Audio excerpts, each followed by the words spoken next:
안녕하세요, 여러분. 오늘의 천자문 사전은 제50화 시찬고양입니다. 시시 칭찬할 찬 새끼양고 양양자가 되겠습니다.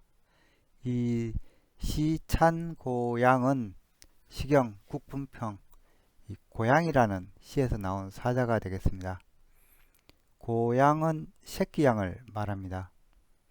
정확하게 여기서 말하는 이 고양은 이 새끼양 가죽옷을 입은 소남이라는 이 주나라 제후국의 관리들을 가리키는 말인데요. 새끼양은 어미젖을 먹을 때 무릎을 꿇고 이렇게 먹게 되는데 이는 어미양에 대한 예를 올린 것이라고 본 것입니다. 이에 주 문왕의 덕치에 교화된 소남국 이 관리들이 고양으로 만든 갓옷을 입고 다니며 검소하고 예의 바르게 행동하는 것은 바로 이 고양의 덕을 몸에 간직하고 있기 때문이라 이 시에서 이야기한 것입니다. 따라서 이 시찬고양을 번역하면은 소남국 신하들의 검소하고 예의 바른 행동을 이 시로 칭송하다가 되겠습니다. 그럼 고양이라는 시를 한번 읽어보겠습니다.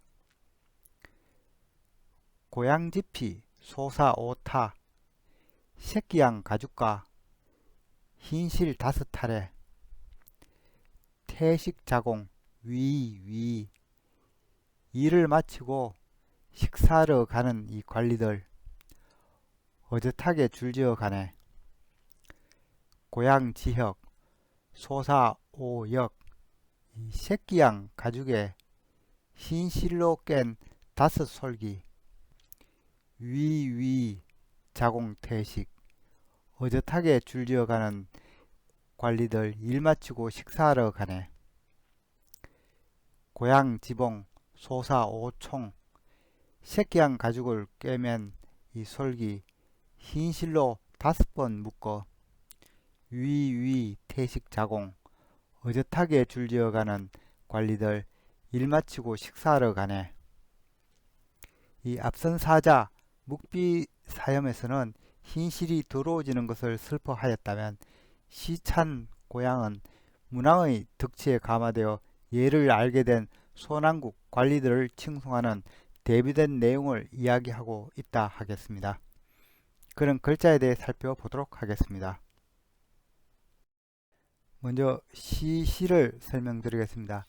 이 자는 말씀언의 절사자의 합자로 구성되어 있습니다. 말씀언은 입에서 이 나오는 소리를 나타낸 회의문자입니다. 각 글자를 보면은 이 입구자가 있고 위에 가시가 있습니다. 가시로 이 찌른다는 의미인데요. 당연히 입에서는 소리가 흘러나오죠. 그래서 이제는 사람의 입에서 나오는 소리, 말 등을 의미합니다. 그런데 소리란 건 의미가 있는 말 또는 의미가 없는 음양 두 가지 뜻이 있죠. 그래서 건문에서는 이 의미가 있는 말을 뜻하는 이 말섬음과 음양을 뜻하는 이 소리음으로 자연문화가 일어납니다. 음양을 뜻하기 위해서 이 아래 입구자 대신에 달감자를 넣어 음양을 뜻하게 된 것이 바로 소리음이 되겠습니다. 절사자는 관청시로도 불리우는데요. 원래 의미는 관청이었습니다. 건문자형을 보면은 이 발짓자 아래 이 손을 그린 또자가 있습니다. 그러다가 이 또자는 규칙, 규율의 의미가 있는 마디촌으로 바뀌게 됩니다. 이 자형은 두 가지로 해석이 되는데요. 하나는 이 높은 이의 이 발치 아래서 이 손으로 떠받드는 것입니다. 그래서 자형은 높은 이를 떠받드는 사람 혹은 이 높은 이가 있는 장소의 의미입니다. 그래서 자형은 높은 이를 곁에서 모시는 시종의 의미로 사용되었습니다. 그럴 경우에는 이 방에 사람인을 넣어서 시종 시자가 만들어졌죠. 또 다른 해석은 이 마디초는 법도를 의미하므로 높은 이가 법을 집행하는 장소라는 의미입니다. 그래서 이 자형은 관청, 관할을 의미하게 되는데요. 그런데 불교가 동북아시아에 전파되면서 이 높은 이라는 것은 부처님을 의미하게 되고, 즉 자형은 부처님을 떠받드는 장소인 절을 나타내는 대표적인 자형이 됩니다. 시시자는 뒤늦게 만들어진 자형으로 절을 의미하는 이 절사자와 이 부처님의 이 말씀을 뜻하는 이 말씀의 합부로 되어 있습니다. 이는 절에서 불경을 없는 소리를 말하는데요. 불경은 사람들이 외우고 따라 쉽게 이 리듬이 있는 구절로 구성되고 있습니다. 그래서 운율이 있고 음정이 있는 말을 시라고 그때부터 부르게 된 것입니다. 시가 오늘날 뜻하는 바도 시, 운문, 시경, 말, 시를 읊다, 시를 노래하다 등이 되겠습니다. 다음 자는 칭찬할 찬입니다. 이 자는 말씀언변에 도울찬의 합자로 구성되어 있습니다. 그리고 이 도울찬이라는 것은 이 먼저 선 그리고 이 조개패의 합자로 구성되어 있죠. 조개패는 고대 화폐로 사용되었던 만호조개를 그린 상형문자입니다. 각골자가 생긴 동북아시아 황하중류는 바닷가에서 나는 만호조개가 매우 귀했기 때문에 화폐로 통용되었습니다. 그래서 만호조개를 그린 조개패가 구성자로 보통 들어갈 경우에는 화물, 재물을 의미합니다. 그래서 보통 오늘날 조개패라고 하면 조개, 재화, 돈, 보화 등의 의미를 갖고 있습니다. 먼저 서는 이 발지자 또는 이 갈지자와 사람인의 조합으로 되어 있죠. 이 사람인 앞에 이 갈지자가 있는 구조이기 때문에 이 사람이 앞서 간다는 의미를 나타내고 있습니다. 건문자형에는 이 가다는 의미를 강조하기 위해서 변에 이 거리행을 넣은 형태도 있습니다. 이 자형은 앞서 가는 사람 혹은 앞에서 이끄는 사람을 의미했습니다. 그리고 그 의미가 확대되어서 오늘날에는 먼저, 미리, 이전, 옛날, 앞, 첫째, 선구자, 조상 등의 뜻이 있고 또한 동사적 의미로서 나아가다, 앞서가다, 이끌다 등의 뜻을 갖고 있습니다. 이 먼저 선이 두 개 병렬로 된 형태는 바로 이 나아갈 신자입니다. 자형은 이 앞서가는 사람이 여럿이라는 의미를 갖고 있습니다. 그래서 자형은 나아가다는 뜻도 있지만은 이 많다, 여럿이라는 뜻도 함께 갖고 있습니다. 도울차는 이 여럿이 나서다는 의미의 이 나아갈 신자와 조개표의 합자입니다. 이는 재물을 들고 여럿이 이 나서는 것을 의미합니다. 이는 사람들이 구호품을 받아가는 것 또는 이 구호품을 나눠주는 것 또는 이 높은 이에게 이 공물을 여럿이 갖다 바치는 것 아니면 높은 이를 찾아뵙는 것 등의 뜻을 갖고 있습니다. 그러다가 점차 이 자는 누군가를 도와주는 것으로 그 의미가 강화됩니다. 그래서 보통 오늘날에는 이 차는 돕다 또는 밝히다, 기리다, 칭찬하다, 나아가다, 알리다, 고하다, 뵙다, 이끌다, 전달하다, 청거하다 등의 뜻을 갖고 있습니다. 칭찬할 자는 이 소전에서는 보이지 않고 있으며 아주 뒤늦게 만들어진 자형으로 추정됩니다. 원래 이 도울찬에도 이 칭찬하다는 의미가 있었는데 이를 따로 나타내기 위해서 변에 말씀언을 넣은 것이 바로 칭찬할 찬이 되겠습니다. 그래서 이 자형의 의미는 이 말로서 뭔가를 도와주다, 말로 공치사하다, 말로 여럿을 이끌다는 뜻을 갖고 있습니다. 그래서 칭찬할 찬이 오늘 뜻하는 바도 기리다, 칭찬하다, 밝히다, 해석하다, 인도하다, 탄식하다, 알리다, 돕다 등의 뜻을 갖고 있습니다.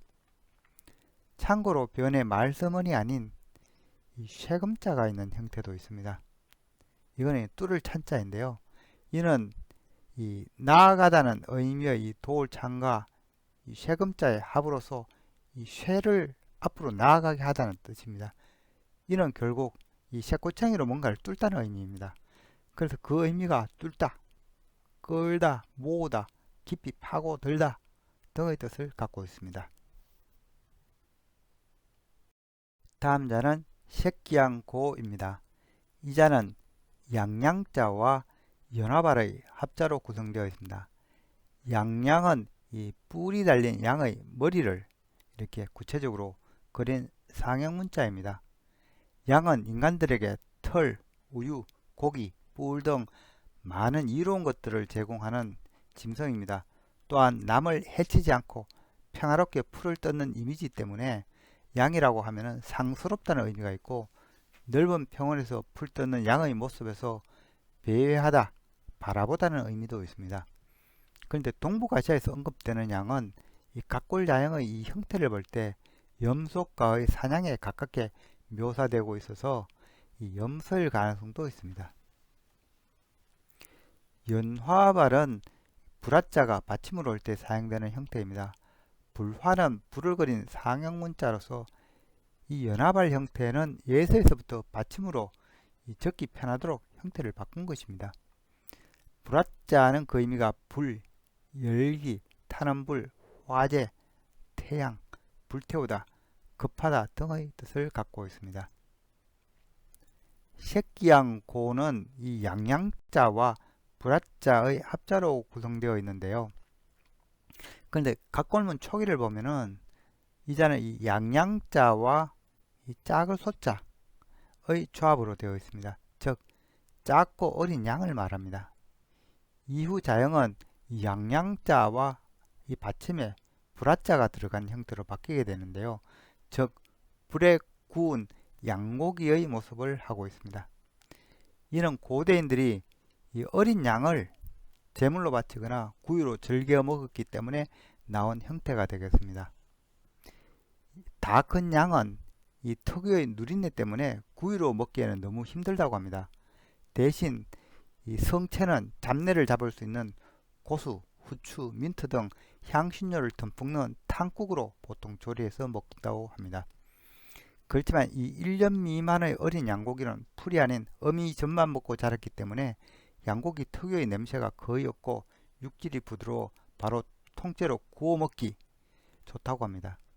아시아 유목민들은 귀한 손님이 오거나 경사스런 날 어린 양을 잡아 대접하기도 하였으며, 고대에서 현대에 이르기까지 이스라엘과 아랍인들은 갓 태어난 새끼 양과 염소를 신에게 바칠 최고의 제물로 여겼습니다. 따라서 이 양양자 아래에 불화자가 들어간 이 자형은 고대인들이 이 새끼 양을 이 통구이로 즐겨 먹던 관습에서 나온 자형이 되겠습니다.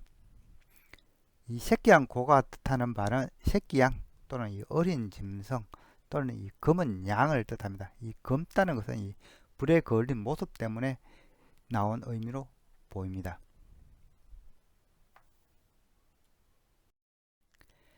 이상으로 오늘의 사자 시찬고양, 즉 소남 관리들의 검소하고 예의 바른 행동을 시로 칭송하다는 사자성어를 마치도록 하겠습니다.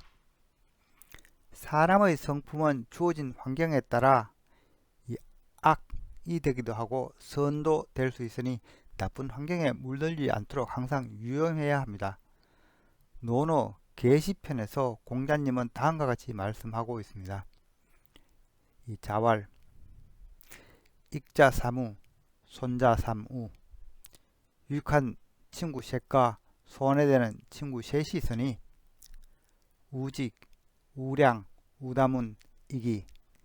이 벗이 바르고 벗이 신실하고 벗이 견문이 넓으면 이 유익하고, 우편벽, 우선유, 우편영, 손이.